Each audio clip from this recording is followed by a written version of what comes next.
छोटा सा सवाल है, रफाल हिंदुस्तान आया है, नमस्कार दोस्तों, जय हिंद। पाकिस्तान में क्यों सुनाई दे आप रही लोगों है? को लगता होगा कि पाकिस्तानी पत्रकार आरजू काजमी भारत के पक्ष में बोलती है, लेकिन ऐसा कुछ नहीं है। जैसा कि मुझे लगता है कि वो भी ISPR की एजेंट की तरीके से काम करती है, एज ए हनी ट्रैप। क्योंकि आप ट्रेनिंग की बात कर रही हैं, वो ट्रेनिंग ऐसी है उसकी बातें सुनिए, विमान से वो F-16 गिरा दे, आपको नहीं लगेगा कि वो जो है कभी भी सच्चाई के पक्ष में होगी।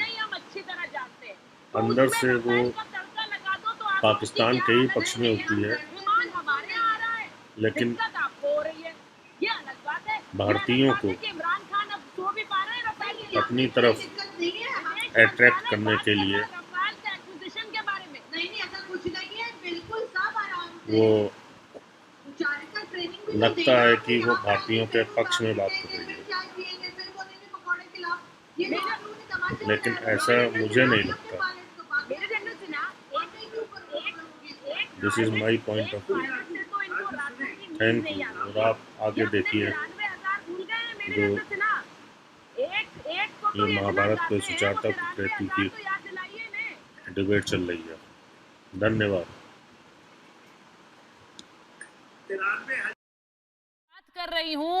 मैं शुरुआत कर रही हूं आरजू के साथ और मेजर जनरल के सिन्हा के साथ। आरजू, मेरा बस एक छोटा सा सवाल है, रफाल हिंदुस्तान आया है, लेकिन इसकी बौखलाहट पाकिस्तान में क्यों सुनाई दे रही है? इसको रफाल को लेकर इतनी घबराहट क्यों है पाकिस्तान में?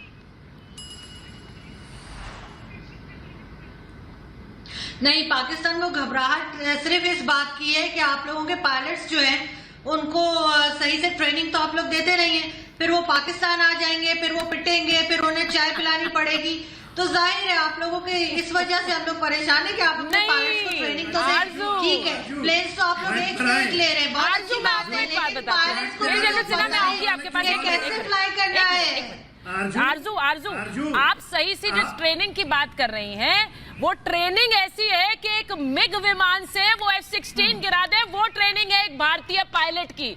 और उस हौसले और उस ट्रेनिंग से तो आप लोग बहुत डरते हैं, ये हम अच्छी तरह जानते हैं। तो उसमें रफेल का तड़का लगा दो तो आप लोगों की क्या हालत हो रही है? विमान हमारे यहाँ आ रहा है, दिक्कत आपको हो रही है, ये अलग बात है। ये अलग बात है कि इमरान खान अब सो भी पा रहे हैं रफेल के नाम से कि नहीं? दिक्कत नहीं है, विदेश मंत्रालय बात कर रहा है रफेल के एक्विजिशन के बारे में। नहीं, ऐसा कुछ नहीं है, बिल्कुल सब आराम से है। सुचारिता ट्रेनिंग भी तो देना आप लोग, यहाँ पर आके फिर वो पिटेंगे, फिर चाय पियेंगे, फिर बोलेंगे पकौड़े खिलाओ, ये तो आप लोगों ने तमाशा बनाया हुआ है। मेरे जनरल सिन्हा, अपने पायलट्स को बाकी मेरे जनरल सिन्हा, एक पायलट से तो इनको रातों की नींद नहीं आती, ये अपने 93,000 भूल गए हैं मेरे जनरल सिन्हा। एक को तो ये इतना गाते हैं, वो 93,000 तो याद दिलाइए इन्हें।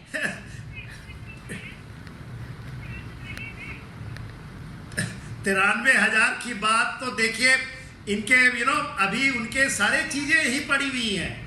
वो जब गए थे, लुटे पिटे जब गए पाकिस्तान के बाद, वो भी अभी म्यूजियम में पड़ी हुई हैं। रामगढ़ में जाएंगी तो वहाँ म्यूजियम में दिखाई देंगे उनके इक्विपमेंट, उनके पतलून भी यही पड़े हुए हैं इंडिया में। सुने आरजू, आपकी विदेश मंत्रालय क्यों धूप रही है? एक रफाल आया ना, रफाल आप तो कहती थी F-16 है, 82 में जब आया था, 82 में आया ना, 40 आया था, और आप कहते थे अब तो हम पूरे दुनिया में छा जाएंगे। क्या हुआ? अभिनंदन ने MiG-21 से मार गिराया।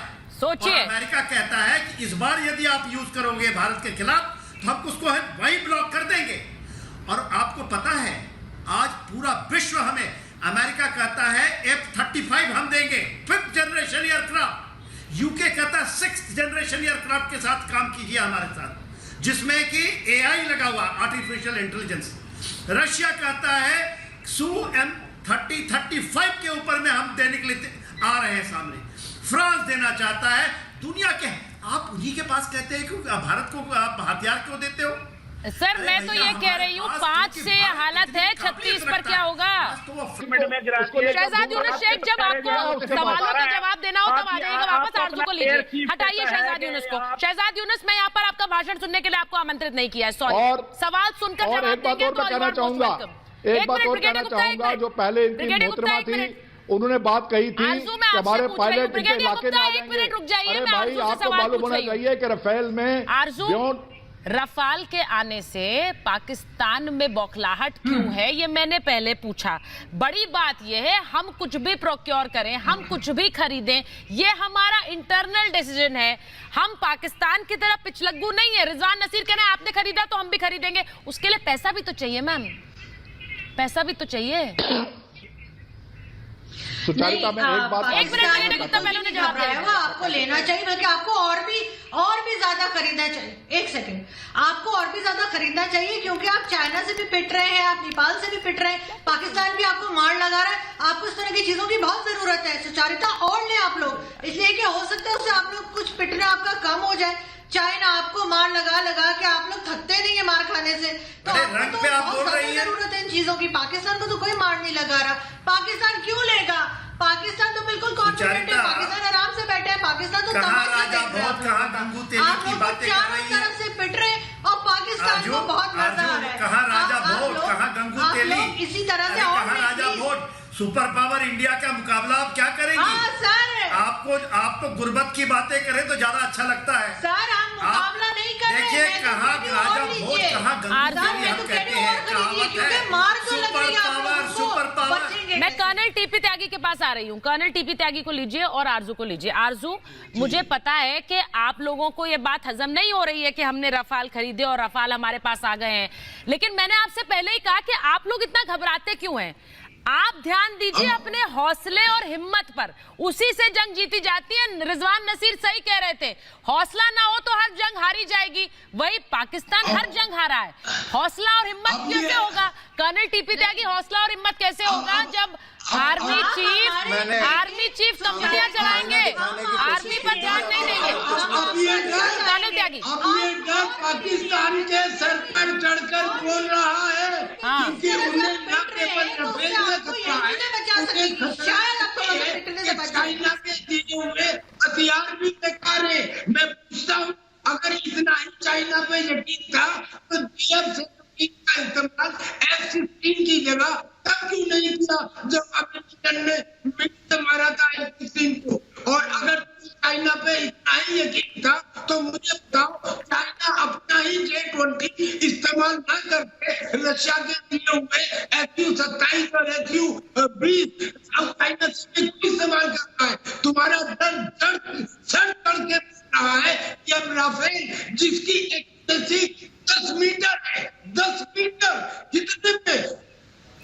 मैं आरजू को मुझे लग रहा है सर आपकी बात समझ नहीं आई। वो अच्छी तरह ये जानती हैं, वो अच्छी तरह से जानती हैं। मेरी बात सुने। आरजू मैं आपसे कह रही हूँ कि आपके आर्मी चीफ सर कितनी कंपनियां चला रहे हैं, कितनी कंपनियां चला रहे हैं, कहाँ शहर हैं, कौन कौन सी कंपनियां पाकिस्तान में बाजवा साहब के नाम है, ये बताइए ना।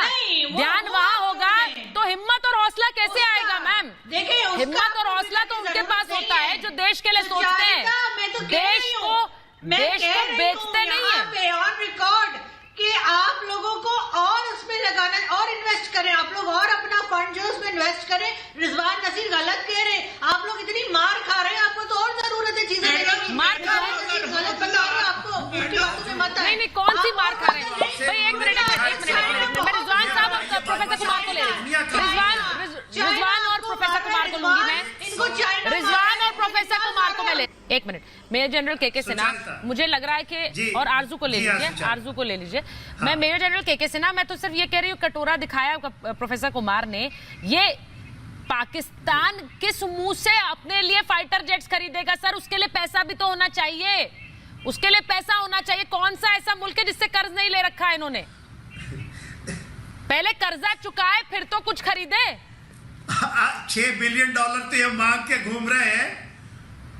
$6 बिलियन ये चाह रहे हैं इंटरनेशनल मॉनेटरी फंड से, वो नहीं मिल रहा है इनको, वो देने के लिए तैयार नहीं। ये जो कर्ज लिया है चाइना का, उसको चुकता करने के लिए भीख मांग रहे हैं। सारे इस्लामिक देशों ने कह दिया कि हम नहीं कर्ज देंगे। कटोरा ले लेकर के इमरान खान घूमते रहे। और आप देखिए, जब इनको कोरोना के लिए कुछ पैसा मिला तो वो पैसा वहां नहीं लगा, वो लगा फौजियों के तनख्वाह बढ़ाने के ऊपर में। आपको पता होना चाहिए $1 बिलियन आया था कोरोना के लिए कि भाई कोरोना में कुछ कर लो।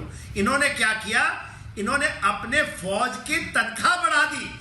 पूरे विश्व में नहीं ऐसा है, सबके तनखे घट रहे हैं। सबने बोल दिया कि ले लो, भारत की फौज कहती है प्राइम मिनिस्टर के कोरोना फंड में पैसे डाल रहे हैं हमारे फौजी। और इनके देश में सोचिए कोरोना का पैसा आया, वो तक फौज ने बोला कि पहले हमें दे दो। ये है आरजू, आप क्या कहेंगी, कहां से खरीदेंगी आप बताइए।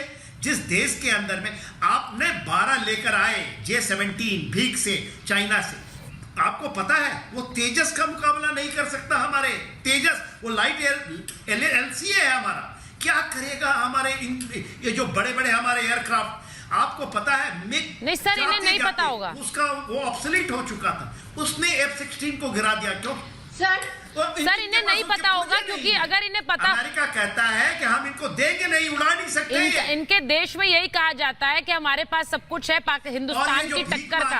असल बात यह है कि कुछ नहीं है, हिंदुस्तान की टक्कर में कहीं नहीं है। लेकिन इन्हें ये झूठ बेचा जाता है कि आप हिंदुस्तान की टक्कर के हथियार आपके पास है, हिंदुस्तान की टक्कर का हौसला आपके पास है, जबकि हिंदुस्तानी हौसले की टक्कर कहीं नहीं है पूरी दुनिया में। लेकिन इनको ये बताया नहीं जाता। हौसला नहीं, हिंदुस्तान का हौसला, सुचारिता, सुने सुचारिता, ये चाइना कहता है कि बायोलॉजिकल वेपन चाइना में बनाएगा, चाइना बनाएगा पाकिस्तान में। यदि लीक होता है, इनके लोग तो ऐसे गाजर मूली की तरह, कीड़े मकोड़े की तरह। चाइना कहता है कि बायोलॉजिकल वेपन पाकिस्तान में बनाएगा, उनका इनके साथ ये हुआ। कहते हैं कि पाकिस्तानी मर जाते, मरने दो, कीड़े मकोड़े की तरह मरे। नहीं, अब ये दुनिया से वर्ल्ड कम्युनिटी से गुहार लगा रहे हैं, दुनिया से वर्ल्ड कम्युनिटी से गुहार लगा रहे हैं कि भाई हिंदुस्तान को रोको। हिंदुस्तान अपने लिए ये रफाल लेकर आ गया, हिंदुस्तान अपने लिए हथियार लेकर आ रहा है, ये वर्ल्ड कम्युनिटी से कह रहे हैं रोको भाई, हिंदुस्तान को रोको। क्यों रोको भाई? आप तो अपने आप को बड़ा बराबर समझते हैं, आपको क्या फर्क पड़ रहा है? आप क्यों गिड़गिड़ा रहे हैं वर्ल्ड कम्युनिटी से, दुनिया भर से कि रोको हिंदुस्तान को, रोको? बताइए आरजू, क्यों बोल रहे हैं आप? तो भाई अपने आप को टक्कर में समझते हैं हिंदुस्तान के।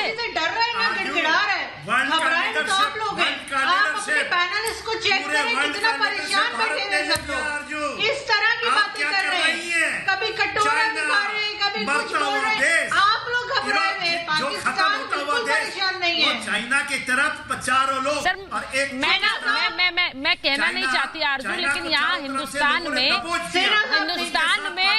कटोरा खान से एक शख्सियत बड़ी मशहूर है। मैं कहना नहीं चाहती, मैं एक मिनट सर, मेरे रहने से ना आरजू को मैं कह रही हूँ, लेकिन मैं कहना नहीं चाहती हूँ, लेकिन हिंदुस्तान में कटोरा खान के नाम से एक शख्सियत बड़ी मशहूर है। मैं नाम नहीं लूंगी, आप समझ गई हैं, इसलिए मुस्कुरा रही हैं। अब क्या करूं, इसीलिए कटोरा दिखा रहे थे प्रोफेसर कुमार, मैं क्या करूं, इसीलिए दिखा रहे थे। नहीं। ब्रिगेडियर गुप्ता, नियाजी साहब का नाम ले लीजिए। कटोरे में डाल के 2-4 डॉलर आप लोग बैठे हुए हैं, सुनिए पाकिस्तान को कह रहे हैं। एक मिनट ब्रिगेडियर गुप्ता को ले रही हूँ मैं। कटोरा वाला ब्रिगेडियर गुप्ता आप लोग लेके बैठे हुए हैं। और बाकी मैंने जैसे कहा है, पाकिस्तान आर्मी से तो आप लोग घबराते हैं, हमेशा से बहुत घबराते हैं आरजू, डरते हैं, कांपते हैं हम, डरते हैं, कांपते हैं। से हमारे जवान आए थे, किस तरह से आप लोग, क्या मजाक मत किया करिए आरजू, आप ये आप लोगों को आरजू मजाक मत किया करिए। डर रहे हैं हम, कांप रहे हैं, थर कांप रहे हैं हम, पाकिस्तान आर्मी से डरते हैं। ब्रिगेडियर गुप्ता खुद घबराए। ब्रिगेडियर गुप्ता, मैंने माना कि आरजू हमारी मेहमान है, लेकिन ऐसा मजाक क्यों कर रही है भाई? माना हमारी मेहमान है, लेकिन ऐसा मजाक, हम डर रहे हैं, कांप रहे हैं, थर कांप रहे हैं पाकिस्तानी आर्मी। सुचारिता जी सुचारिता, पाकिस्तान आतंकिस्तान तो है ही है, झूठिस्तान भी है। और आज जितने भी यहाँ पाकिस्तान से गेस्ट हैं, झूठ पे झूठ बोल रहे हैं। देखिए, अभी इन्होंने कहा कि गुर्बत हमारे देश में है। अरे पाकिस्तान का जीडीपी जो है, हमारी एक रियासत उत्तर प्रदेश से भी कम है। उत्तर प्रदेश का जीडीपी पाकिस्तान से ज्यादा है, और जो कहते हैं गुर्बत हिंदुस्तान में है। देखिए, पहला झूठ। दूसरा झूठ, ये कहते हैं कि हमने दहशतगर्दी खत्म कर दी। अरे अभी एक हफ्ता पहले ग्वादर के पास बलूचिस्तान के अंदर क्या हुआ था, आपकी एक टुकड़ी, सैनिक टुकड़ी को किस प्रकार बलूच लिबरेशन आर्मी ने अम्बुश किया था, कितने लोग मरे थे और कितने लोग वहां से भाग गए। जब बहादुरी की बात करते हैं अपने सैनिकों की, अरे आज भी इनके 5 सैनिक गुम हैं जो कि वहां से भाग गए थे और ये कहते हैं बहादुर हैं। और फिर ये बात करती है, ये आरजू कहती है कि हमारे सैनिक इनके, हमारे पायलट इनके देश के अंदर आएंगे। अरे भाई आप डिबेट पे आए हो, कम से कम आपको राफेल की काबिलियत तो मालूम होनी चाहिए। राफेल के पास BVR beyond visual range missiles हैं जो कि आपके देश के अंदर घुसे बगैर वहां पर ठिकानों को, जो आपने वहां पर आतंकी ठिकाने बना रखे हैं, उनको ध्वस्त कर देगी। यही तो इमरान खान को सबसे बड़ा दुख है, जो आतंकी उसने पाल रखे हैं, उन आतंकियों का आप सफाया होगा हिंदुस्तान में बैठे बैठे। यही आपको, यही तो आपको दुख है। ये दुख जो है यही तो आपको खाता जा रहा है। और राफेल इसलिए तो इनको दुखी हो गया कि राफेल आ गया है। ये देखिए झूठ बोलना इनकी फितरत में है। मैंने कई बार कहा है इनको कि देखिए बाप को हमेशा इज्जत के साथ देखते हैं, ये उस बात को भी नहीं मानते हैं क्योंकि आफ्टर ऑल हिंदुस्तान का बाप है, पर ये इस बात को मानते नहीं है। ये पता नहीं कहां ढूंढते हैं अपने रिश्ते, पता नहीं कहां का अपने रिश्ते ढूंढते हैं उन लोगों के बीच में जो कि इनको कहते हैं कि ये डर्टी एशियंस हैं, और उन अरबों के पास जाते हैं जी अपना एंसेस्टरिज्म ढूंढने के लिए। अरे भाई कुछ तो शर्म करो, कुछ तो हकीकत को पहचानो।